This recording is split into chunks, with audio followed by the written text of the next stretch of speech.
नमस्कार दोस्तों, स्वागत है आप सभी का। दोस्तों, यदि आप एचएससी ग्राम सचिव, एचएससी पटवारी या हरियाणा पुलिस या अन्य एचएससी के किसी भी एग्ज़ाम की तैयारी कर रहे हैं, तो आप सभी को पता है कि एचएससी अभी एडवांस लेवल के क्वेश्चन है वो पूछ रही है। यदि मैथ की बात करें तो मैक्सिमम जो 11th और 12th का मैथ है उसमें से क्वेश्चन पूछे जा रहे हैं। तो आज हम इस क्लास में ऐसे ही क्वेश्चन करेंगे। परमुटेशन टॉपिक रहेगा हमारा, और ऐसे क्वेश्चन पढ़ेंगे जहाँ से कल के एग्ज़ाम में भी डायरेक्ट यहीं से डिटो क्वेश्चन कॉपी किए गए थे। तो इसका हमने पहला पार्ट है वो कल पढ़ा था, तो आप चैनल की प्लेलिस्ट पे जाके पहला पार्ट ज़रूर देखें। उसमें भी बहुत अच्छे अच्छे क्वेश्चन हमने किए थे, थोड़ा सा आसान लेवल था। आज हम और भी अच्छे और हार्ड लेवल के क्वेश्चन करेंगे। शायद हो सकता है यहीं से डायरेक्ट डिटो क्वेश्चन आपके एग्ज़ाम में पूछे जा सकते हैं।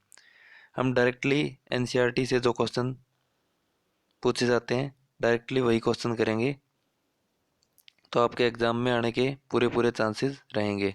इस वीडियो को अंत तक ज़रूर देखें। यदि आपने अभी तक चैनल को सब्सक्राइब नहीं किया तो चैनल को सब्सक्राइब कर बेल आइकन को प्रेस कर लें और इस वीडियो को लाइक ज़रूर करें। तो चलिए शुरू करते हैं आज की है क्लास।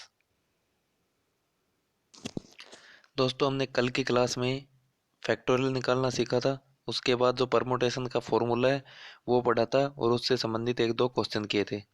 तो आज हम फिर से परमुटेशन जो फॉर्मूला पढ़ा था उसी से संबंधित एक और क्वेश्चन कर रहे हैं, एक दो क्वेश्चन और। पहला क्वेश्चन क्या है, बहुत ही अच्छा है। एग्जाम्पल नंबर 11 देखोगे आप। 100 से 1000 के बीच स्थित कितनी संख्याएं हैं जिन्हें अंक 0, 1, 2, 3, 4, 5 से बनाया जा सकता है यदि अंकों के पुनरावृत्ति की अनुमति नहीं है। आपको बताना चाहूँगा, जो परमुटेशन में और कॉम्बिनेशन में जो क्वेश्चन आते हैं उसमें सबसे बढ़िया और अगर इम्पोर्टेंट बात करें तो अंकों की पुनरावृत्ति की अनुमति है या नहीं है। इससे पूरा पूरा क्वेश्चन है वो पलट जाता है, तो इस पे पूरा ध्यान दें। तो इसमें हमसे क्या पूछा है, सीधा सीधा 100 से और 1000 के बीच में। 100 से 1000 के बीच में मतलब क्या है, 101 होगा, 102 होगा, करते करते क्या होगा, 999 तक होगी ये। तो इसमें हमारे पास कितने डिजिट बने, यानी कि 3 डिजिट। लेकिन हमें कितने अंकों का बोला गया है, 0, 1, 2, 3, 4, 5, यानी कि हमारे पास अंक तो 6 है। लेकिन हमें क्या करना है, 6 अंकों से 3 अंकों की संख्या बनानी है। यानी कि हम परमुटेशन का फॉर्मूला लगाएंगे 6p3। लेकिन इसमें ध्यान देने की बात क्या है, जो 3 अंकों की संख्या है वो ये भी हो सकती है 099, 054 भी है, या 080। मतलब कहने का मतलब ये है कि 099 से नीचे है, 001 भी है, 002 भी है, 003 है। तो करके 000 से 099 तक की ये संख्याएं, ये भी 3 अंकों की संख्या ही है। तो ये हम 100 से 1000 के बीच में यदि हम इस फॉर्मूले से निकालते हैं 6p3, तो इससे क्या होगा, 0 से लेके 99 तक निकल जाएगी। अब हम क्या करेंगे, इसमें से जो 0 से 99 तक है उसको माइनस करना पड़ेगा। तो उसको माइनस करेंगे तो क्या करेंगे, 0, 1, 2, 3, 4, इसमें से जो सैकड़े का है, यानी कि इकाई, दहाई और इकाई, उसके बाद दहाई और सैकड़ा, ये 3 डिजिट है। इसमें इकाई और दहाई, ये तो हमें क्या है, एक नया डिजिट मिल जाएगा। लेकिन जो सैकड़े का डिजिट है वो तो हमारे पास फिक्स है, वो तो 0 लगेगा। जैसे कि क्या है, 099 है, या 050 है, या फिर 040 है, 038 है, कुछ भी मान लो आप। तो उसमें क्या है, सैकड़े का है वो तो फिक्स हो जाएगा। तो इसका मतलब क्या हुआ, 2 डिजिट और बच गए। तो हम क्या करेंगे, जो 2 डिजिट है उसको क्या करेंगे, 6p3 है, उसमें से 6 में से एक तो 0 है वो फिक्स हो गया, तो इसका मतलब 5 बच गए। और 5 अक्षरों से हमें, 5 डिजिट से हमें 3 डिजिट का, 3 डिजिट की संख्या है वो बनानी है। तो हम इसमें से माइनस कर देंगे। तो यहाँ पे क्या किया हुआ है, 6p3 माइनस 5p2, यानी कि इसमें क्या किया है, 6p3 यानी कि 6 फैक्टोरियल/3 फैक्टोरियल माइनस 5 फैक्टोरियल/3 फैक्टोरियल। इसी तरीके से इसमें क्या किया है, 6 फैक्टोरियल है तो 6, 5, 4 इंटू 3 फैक्टोरियल कर दिया, डिवाइड बाई 3 फैक्टोरियल, 3 से 3 कैंसिल हो जाएगा, यानी कि अब हमारे पास क्या बच गया, 6, 5 और 4 बच गया। इसी तरीके से 5 फैक्टोरियल है तो हम क्या करेंगे, 5 into 4 into 3 factorial divide by 3 factorial, 3 factorial से 3 फैक्टोरियल कैंसिल, तो हमारे पास 4 इंटू 5 बच जाएगा। अब हम 4, 5 और 6 को मल्टीप्लाई करेंगे, उसमें से 4 इंटू 5 को माइनस कर देंगे, तो 4 गुणा 5 गुणा 6 कितना हो गया, 4 5 20 छिका 120, यानी कि 120 माइनस 4 गुणा 5 20, हमारे पास आंसर कितना आ जाएगा, 100। शायद ये क्वेश्चन आपको समझ में आ गया होगा। तो चलिए देखते हैं नेक्स्ट। अगला क्वेश्चन है उदाहरण नंबर 12। इसको आप पहले करके देखिए आपको समझ में आया है या नहीं। इसमें क्या है, n का मान ज्ञात करना है। संख्या क्या दे रखी है, NP5 is equal to 42 NP3। करके देखें आपको समझ में आया है या नहीं।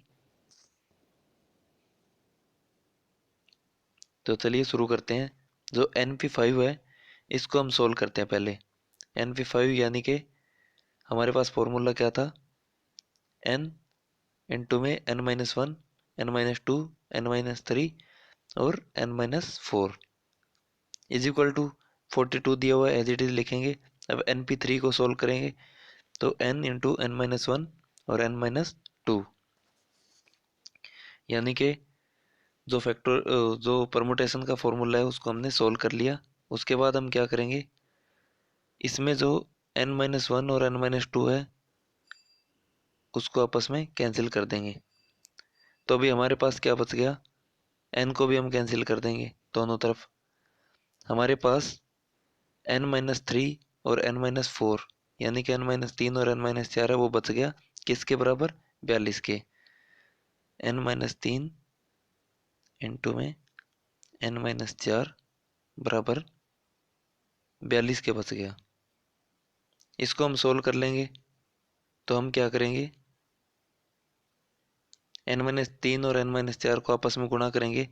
तो इसको आपको शायद आपको आती होगी सभी को ये गुणा, अलजेब्रा पढ़ा होगा। n-3 को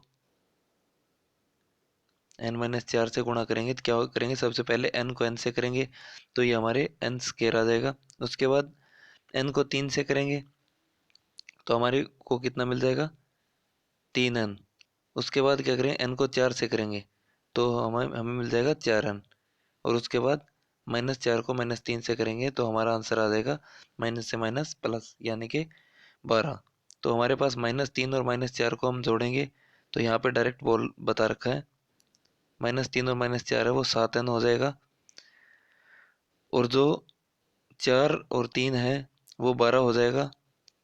अब हमारे पास यहाँ 12 था और 42 है वो इधर आ जाएगा तो माइनस का हो जाएगा। अब हमें प्लस का 12 और माइनस का 42 मिल गया। तो इसको सोल्व करने के बाद हमें कितना मिल जाएगा, 30 मिल जाएगा। शायद आपको समझ में आ गया होगा। जो यहाँ पे क्या है, n को n से गुणा किया, उसके बाद 3 को और 4 को गुणा करने के बाद 4n और 3n था उनको जोड़ना, जोड़ने के बाद 7n मिल गया। उसके बाद जो माइनस में था, सॉरी प्लस में, माइनस तो माइनस प्लस हो गया, -3 और -4 को गुणा किया तो 12 मिल गया। और 12 में से 12 प्लस था, उसके बाद 42 में से 12 घटाया तो 42 इधर आया, माइनस का हो गया तो माइनस का 30 बच गया। इसके बाद इसका हम गुणनखंड करेंगे तो यानी कि गुणा करने के बाद तो 30 बने और प्लस करने के बाद 7 बने तो क्या होगा, 10 और 3, तीन दो गुणनखंड बन जाएंगे 10 और 3। तो इसमें क्या, n square minus 10n plus 3n minus 30। उसके बाद हम इसके दो टुकड़े करेंगे तो हमें क्या मिल जाएगा, n इज इक्वल टू 10 और दूसरा -3। तो आप सभी को पता है इसका जो मान है वो माइनस में नहीं आ सकता कभी भी। तो हमारा जो आंसर है वो 10 हो जाएगा। यदि आपको ये समझ में आ गया तो इस वीडियो को लाइक ज़रूर करें और अपने दोस्तों के साथ भी ज़्यादा से ज़्यादा शेयर करें। तो चलिए दूसरा क्वेश्चन देख लेते हैं। नेक्स्ट है उदाहरण नंबर 13। इसमें क्या पूछा गया है, आर का मान पूछा गया है 5 4 PR 6 5 PR-1। तो इसमें क्या आर का मान पूछा गया है, तो 5 गुणा में 4 PR है, तो इसको हम सोल्व करेंगे। PR का मतलब क्या है, जो 4 है इसका मतलब क्या है एन का मान कितना है 4 है, आर है वो आर दे रखा है। तो हम क्या करेंगे, हमारा जो परमुटेशन का फॉर्मूला क्या था, n factorial divide by n minus r factorial. तो हम उसी तरीके से इसको फॉर्मूले में रखेंगे, 5 को एज इट इज, 4 को 4 फैक्टोरियल डिवाइड कर देंगे 4 माइनस आर फैक्टोरियल। उसके बाद बराबर में 6 गुणा में 5 फैक्टोरियल यानी कि एन हो गया, और बटा में 5 माइनस जो आर फैक्टोरियल है, आर का मान क्या दे रखा, R-1 है। तो हम बाहर माइनस लगाएंगे, तो जो ब्रैकेट को ओपन करेंगे तो यहाँ प्लस हो जाएगा, यानी कि यहाँ पे R+1 इसीलिए किया हुआ है। उसके बाद हम सोल्व करेंगे, जो 5 फैक्टोरियल इसको एज इट इज लिख देंगे, सॉरी 4 फैक्टोरियल है हमारे पास, तो आप सभी को पता है 5 इंटू 4 फैक्टोरियल, इसको मैं 5 फैक्टोरियल लिख सकता हूँ, इसको 5 फैक्टोरियल लिख सकता हूँ। तो यहाँ पे क्या किया, 5 फैक्टोरियल लिख दिया। ये इसलिए किया है क्योंकि यहाँ पे 5 फैक्टोरियल है, तो आपस में ये कैंसिल आउट हो सके। तो यहाँ पे जो 6 था, 6 को 5 से गुणा किया, तो ये 5 फैक्टोरियल हो गया। उसके बाद क्या करेंगे, हम नीचे जो 5 माइनस 4 फैक्टोरियल है, और इधर क्या है 5 माइनस आर प्लस 1 है, तो इसमें क्या करेंगे हम, जैसे 5 माइनस आर है प्लस 1 है, इसका फैक्टोरियल है, तो हम फैक्टोरियल को अगर सोल्व करना चाहें तो हम जब तक माइनस करते रहेंगे जब तक इसकी वैल्यू 1 ना जाए। तो हम क्या करेंगे, इसमें से 1 माइनस करेंगे, तो क्या होगा, 1 से 1 कैंसिल हो जाएगा, हमें क्या मिलेगा, 5 माइनस आर मिल जाएगा, जो कि यहाँ पे लिख रखा है। फिर हम क्या करेंगे, फिर एक और माइनस करेंगे, फिर हम क्या करेंगे, 5 माइनस आर में से एक और माइनस करेंगे, तो क्या हमें क्या मिल जाएगा, 5 माइनस आर माइनस 1, यानी कि ये चीज़ मिल जाएगी। अब हम यहाँ पे लाके इसको रोक लेंगे और इसके फैक्टोरियल लगा देंगे। ये किस लिए किया, क्योंकि इधर से कैंसिल आउट हो जाए। अब जो 5 माइनस आर प्लस 1 है, इसको सोल्व करेंगे तो 5 इधर आ जाएगा, यानी कि 6 माइनस आर हो जाएगा। 5 minus r as it is रहेगा, 5 माइनस आर प्लस 1 है, तो इसकी वैल्यू क्या आ जाएगी, 5 में से 1 जाएगा तो 4 माइनस आर आ जाएगा, उसके बाहर फैक्टोरियल लग जाएगा। तो अब जो हमने इसकी वैल्यू है 5 माइनस आर की, तो हमने 4 माइनस आर की कर दिया था, एक हट गया था, तो इससे हम क्या करेंगे, इससे ये कैंसिल आउट हो जाएगा, 5 से 5 हो जाएगा। अब हमारे पास क्या बचा, जो डिवाइड में बचेगा वो क्या होगा, इसको हमने किया था 6 माइनस आर, तो हमने ये लिख लिया 6 माइनस आर लिख दिया, इसको हमने 5 माइनस आर लिख दिया, और इसको क्रॉस मल्टीप्लाई किया, तो जो 6 है वो इज इक्वल टू में इधर आ गया, 6 माइनस आर हो गया, 5 माइनस आर हो गया।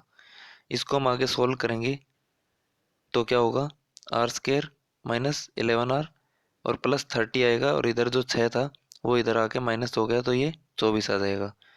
इसको सोल्व करेंगे, r square minus 8 r minus 3 r plus 24, उसके बाद गुणनखंड बनाएंगे तो आर की दो वैल्यू आ जाएगी 8 और 3। तो शायद ही आपको समझ में आ गया होगा, यदि समझ में नहीं आया तो इसको वीडियो को दोबारा से देख सकते हैं। एक छोटा सा क्वेश्चन और देख लेते हैं। डॉटर शब्द के अक्षरों से 8 अक्षर वाले विन्यास की व्याख्या कीजिए जब सब स्वर एक साथ हो। तो पहले नंबर पे क्या दिया हुआ है, डॉटर शब्द में 8 विभिन्न अक्षर है जिनमें से 3 स्वर है, यानी कि इसमें स्वर कौन से, ए है, यू है और ई है। सभी स्वरों को एक साथ रहना है, इसलिए हम कुछ समय के लिए उनको सम्मिलित रूप से हम एक डिजिट मान लेते हैं। यह अकेली वस्तु शेष 5 वस्तुओं के साथ मिलकर टोटल है वो 6 डिजिट हो जाएंगे, यानी कि सभी स्वर एक साथ बोले गए हैं, तो हमारे पास 8 डिजिट है, तो 3 जो स्वर है उनको एक साथ मान लेंगे, तो हमारे पास बाकी 5 बच गए। 5 प्लस 3 थे, जो 3 को हमने 1 मान लिया, तो 5 और 1 6 डिजिट हो गए। अब हम क्या करेंगे, इसमें परमुटेशन का जो फॉर्मूला लगाएंगे, तो हमें क्या मिल जाएगा, 6 डिजिट है, और 6 डिजिट का ही हमें जो शब्द है वो बनाना है, तो हम क्या करेंगे 6P6 कर देंगे। और आपको ये बताया था एन पी एन होगा, एन पी एन इसका मान क्या होगा, एन फैक्टोरियल हो जाएगा। तो 6p6 है तो इसका मान क्या हो जाएगा, 6 फैक्टोरियल हो जाएगा।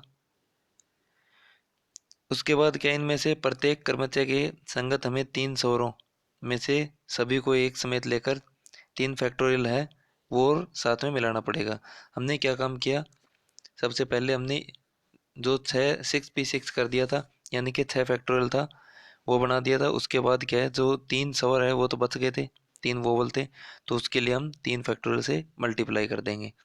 अब क्या होगा, 6 फैक्टोरियल का मान क्या होगा, 6 × 5 × 4 × 3 × 2 गुणा में 1 हो जाएगा। उसके बाद 3 फैक्टोरियल है, 3 गुणा में 2 हो जाएगा। इन सभी को हम गुणा करेंगे तो हमें कितना आंसर मिल जाएगा, 4320। ये आपका राइट आंसर आ जाएगा। दोस्तों यदि आपको ये वीडियो अच्छी लगी है तो इसको लाइक ज़रूर करें और अपने दोस्तों के साथ शेयर करें और कमेंट करके बताएं कि ये क्लास कैसी लगी और आगे हम इसे कंटिन्यू रखें या नहीं। धन्यवाद।